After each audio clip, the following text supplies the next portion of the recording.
जय हिंद। अंकिता हो गई, तुनिसा हो गई, श्रद्धा हो गई, निधि गुप्ता हो गई। अब ये कर्नाटक की फिर से पुनः बिटिया का जो है 36 टुकड़ों में जिहादियों ने काटा है। अब पुलिस का मानना है कि यह 15 दिन पहले उसको काट करके फ्रिज में फ्रिज किया गया है। तो अपने देश में इतना महाघटिया कानून है कि क्या बताया जाए। पहली बात, इसमें जो चीज़ें हैं कि हमारी मैकाले मिशनरी और मदरसा शिक्षा बंद होनी चाहिए, इसको ध्यान में रखना होगा। बारंबार मैं बोलता रहता हूं, लेकिन आप लोगों को पता नहीं किस मिट्टी के बने हुए हो आप बेशर्मो, सांसद हो चाहे विधायक हो। तुम्हारी बिटिया भी जो है पढ़ती है ना तुम लोगों की विदेशों में, उनके साथ क्या हो रहा है आप लोग खुद पता होगा। राजनीति कर रहे हो हमारे यहाँ भारत देश में। भारत देश का मतलब राजनीति करते करते 1000 वर्ष से ये बुरा हाल हो गया है। शर्म नहीं आती है क्या आप लोगों को? बारंबार बोलता हूं हमेशा कि जो है कानून बनाइए। कांग्रेसियों ने रखेल बना करके जो संविधान को जो है पूरा अपने हिसाब से यूज किया है, इस्लामिकरण की तरफ लेके चली जा रही है, लेके आ चुकी है, और उसको अब एक संशोधन करना पड़ रहा है। तो आपको जेपीसी में मामला भेजना पड़ रहा है। सीखना है तो इंदिरा गांधी से सीखो ना आप। इंदिरा गांधी जी हिटलर थी, इमरजेंसी लगाया, विपक्ष को न्योता तक नहीं दिया, और जो भी मीडिया थे, पत्रकार थे, या जो भी राष्ट्रवादी थे, सबको जेल में भिजवा दिया, लोगों के टांगे तुड़वा दी जो पॉलिटिक्स कर रहे थे बेफर्जी वाले। अब कई लोग उसमें जो है मरे भी इमरजेंसी के टाइम में, लेकिन आप तो पूरा मजाक बना के रख दिए हैं। उसमें कई राष्ट्रवादी जो है जेल में भी गए, नजरबंद कर दिया गया और खेला हुआ। अगले ने क्या क्या किया। बांग्लादेश में हिंदुओं को बचा नहीं पा रहे हैं आप। बात करी जाए एक्साइज चीन आप लेके आ नहीं पा रहे हैं। पीओके की बात करते हैं लेकिन आप ले नहीं पा रहे हैं। आपके पास तो जो है देखा जाए तो चौथे नंबर तीसरे नंबर की पावर है हम लोग। एक ये सब ना करिए, आप एक अच्छा कानून बनाइए। बहुत हो चुका ये सब सारी चीजें। एक अच्छा कानून बनाएंगे वही बचाएगा। बाकी यहाँ पे तो सब लोग सत्ता भोग रहे हैं, सत्ता की लालच में लगे हुए हैं, तो इससे काम नहीं चलेगा। कहने का मतलब ये है कि एक कानून ऐसा बनना चाहिए जो भी बुराइयां हैं। मैंने पहले ही बताया था 1950 के पहले कि जितने भी अंग्रेजों के बनाए हुए कानून है उसको ख़त्म कर देना चाहिए। अब प्लस 1950 महापाप कांग्रेसियों ने किया है, उस पर आप लोग अमल करें। जैसे कि नेहरू जी ने वह वोट 1954 में किया था, बल्कि कानून बनाया था जो कि इससे पूर्व में सिया सुन्नी का ही झगड़ा चलता था, जो कि अंग्रेजों ने 1916 में बनाया था। 1917 में इसको पारित करके लागू कर दिया था। सिया सुन्नी का जो है झगड़ा चलता था, लेकिन इसकी जो है संविधान में जगह इन्होंने चैरिटी सबसे दिया। WAQF का जो है उसमें कोई जिक्र नहीं था, यानी कि चैरिटी करने का जिक्र था। और चैरिटी आप कर सकते हैं, अपने कमाई से कर सकते हैं। वक्फ का भी मतलब होता है दान। आप अपने कमाई से दान करिए जो कि जायज़ हो, नाजायज नहीं हो, किसी का लूटा हुआ चोरी किया हुआ या जबरदस्ती कब्जा करके हम जो है वो करके उसको हम जो है दान कर रहे हैं। वक्फ का मतलब ये होता है, सीधे शब्दों में शाब्दिक अर्थ इसका ये होता है कि वक़्फ़ मतलब दान करना। लेकिन उसमें चैरिटी शब्द का जो है केवल उन्होंने दिया था। बाकी इमरजेंसी जब हुई, इंदिरा गांधी ने जो लागू किया था, तो उन्होंने इमरजेंसी के टाइम में सेकुलरिज्म शब्द जोड़ दिया, सेकुलर शब्द जोड़ दिया गया। वहीं से लोग जो है पूरा भटक गए। वो अच्छा कदम उठाई थी यहाँ के दोगले हिंदुओं को देखते हुए, क्योंकि दोगले हिंदू उसी काबिल है ना। तो मतलब इतना समझाने के बावजूद भी समझना नहीं चाहते हैं, चाहे वह मोदी जी समझाएं, चाहे हमारे माननीय गृह मंत्री अमित शाह जी समझाएं, चाहे हमारे महाराज जी समझाएं आदित्यनाथ योगी जी, चाहे राजनाथ जी समझावें, चाहे ये अनुराग ठाकुर जी समझावें, चाहे ये अश्विनी वैष्णव जी समझावें, लेकिन किसी को समझ में आने वाला नहीं है।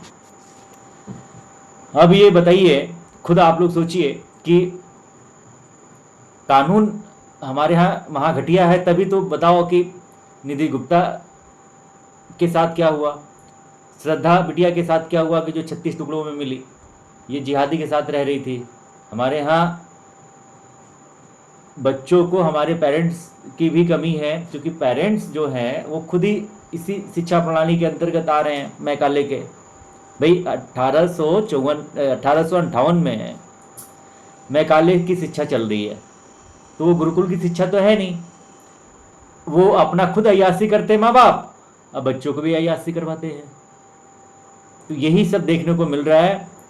और जो उनकी सुरक्षा देता है यानी कि इस्लाम, इस्लाम की कुछ अच्छाइयाँ भी हैं। वो जो है अपने औरतों को बुर्के में रखता है, नकाब में रखता है, पर्दे में रखता है, उसकी तरफ कोई देखने के लिए नहीं जाता है। लेकिन हमारे यहाँ की बहन बेटियां, मतलब लगता ही नहीं है कि शरीर पे कपड़े हैं भाई। छोटा सा एक पैंट या पैंटी के समान, या मतलब लगता ही नहीं है। ये संवैधानिक भाषा में बोलना चाहूँगा, तो आप लोग खुद देख रहे होंगे, या बॉलीवुड में देख रहे होंगे, हॉलीवुड में देख रहे होंगे।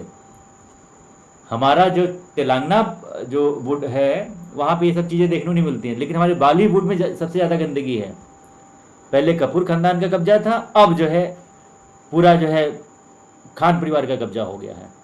तो हमारे यहाँ जो भी बात करी जाए तो विकृतियाँ या बुराइयाँ जो निकल के सामने आ रही हैं, जो हमारे बच्चों को जो संस्कार मिल रहे हैं, ये संस्कार जो है बॉलीवुड और जो इंस्टाग्राम पे रील बनाती हैं, फेसबुक पे रील बनाती हैं।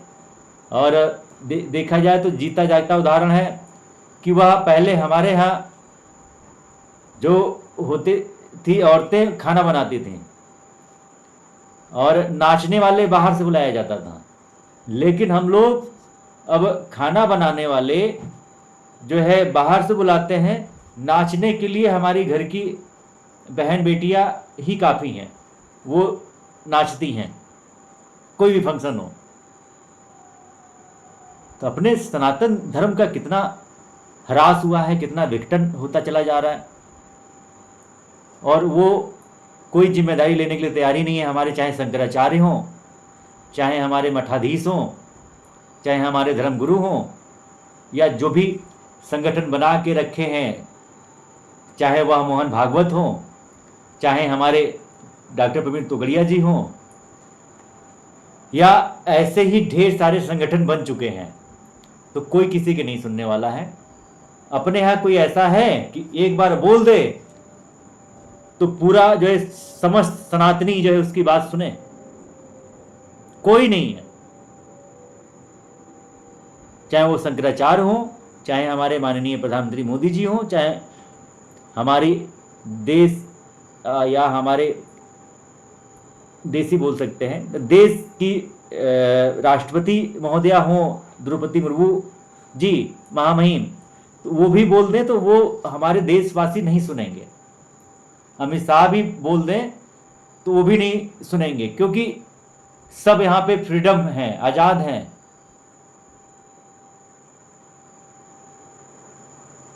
तो ये सब चीज़ें हैं देखने को मिल रही हैं कि अपने यहाँ कोई ऐसा व्यक्ति नहीं है कि जो बोल दे और उसका संपूर्ण सनातनी या संपूर्ण जो भी भारत में हमारे जैन हो, सिख हो, या बुद्धिस्ट हो, पारसी हो, पंजाबी हो, हिंदू हो, तो कोई उनकी बात नहीं सुनता है।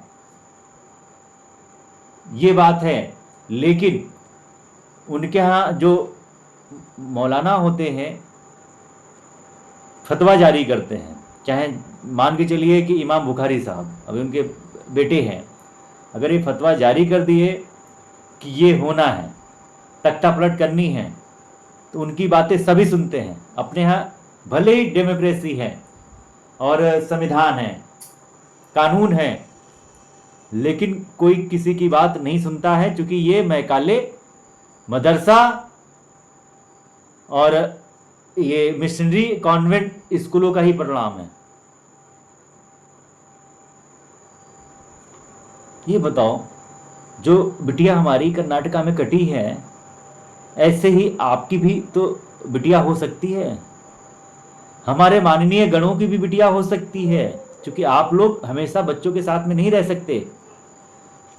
तो कानून अच्छा होगा हमारा, और संविधान में कुछ जो गलतियां कांग्रेस ने करी है उसको आप लोग संशोधन नहीं कराएंगे, संशोधन होगा तभी सभी लोग बचेंगे। हमारी भी बेटी बचेगी, हमारी भी बेटी है, और आप लोगों की बेटी बचेगी, और जो भी समाज में जो बुराइयां हैं उसका भी इलाज होगा, भ्रष्टाचार का भी इलाज होगा, घुसपैठ का भी इलाज होगा, और जो इस समय नशाखोरी है अनुच्छेद 46 के तहत 47 के तहत, उसका भी इलाज होगा। हमारी बहन बेटियां क्लब जाती हैं, पार्टियों में जा रही हैं, बॉलीवुड का ही तो नतीजा है। इंस्टाग्राम चलाती हैं, नचनियां बन गई हैं, और जो जितना नंगा हो जाए उसके उतने व्यूवर्स, और पैसा कमाने के लिए वो सब नचनियां बनती चली जा रही हैं। गार्जियन के सामने बनाने, पहले छुप छुप के बनाती थी, अब गार्जियन के सामने बनाने लगी हैं। मतलब पूरी तरह से जो पहले अपने यहाँ बेस्या होती थी, रंडिया होती थी, ये हाल हो गई है। तो कृपया हम अपने संविधान निर्माताओं से या अपने विधायक और सांसद जी से, या जो भी हमारे चीफ जस्टिस हैं सुप्रीम कोर्ट के, मैं विनम्र निवेदन करना चाहूँगा कि इसमें आप लोग थोड़ा सा संयम बरतिए और ध्यान दीजिए। ये राष्ट्र है, देश है, तो ये जिम्मेदारी आप लोगों की है। जहाँ पे आप लोग बैठे हुए हैं, तो ये कार्य आप लोगों का है। तो कहीं ना कहीं से जो बुराइयां हैं, या कहीं पे भी जो भी चीज़ें हो रही हैं, अपराध, भ्रष्टाचार, तो सरकार को कटघरे में खड़ा किया जाता है, सरकार से सवाल पूछा जाता है। तो संविधान कैसा है, तो सरकार जब संविधान में परिवर्तन करेगी और सरकार जब हमारा अमेंडमेंट करेगी अपने आईपीसी सीआरपीसी में, तो तब जाकर के जो है कानून का एक खौफ होगा, एक कानून का डर होगा।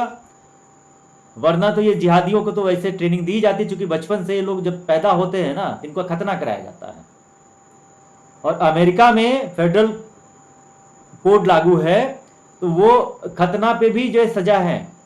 लेकिन भारत में क्या है कि इन लोगों को खतना होता है, डर से बच्चों को पैदा होते ही जिहाद की ट्रेनिंग देना शुरू हो जाता है। बच्चे मिट्टी के बर्तन के समान होते हैं। मैंने पूर्व के वीडियो में या हमेशा बताया करता हूँ, बोला करता हूँ, मेरे सारे वीडियो ओवरऑल आप लोग देख लीजिएगा माननीय लोग।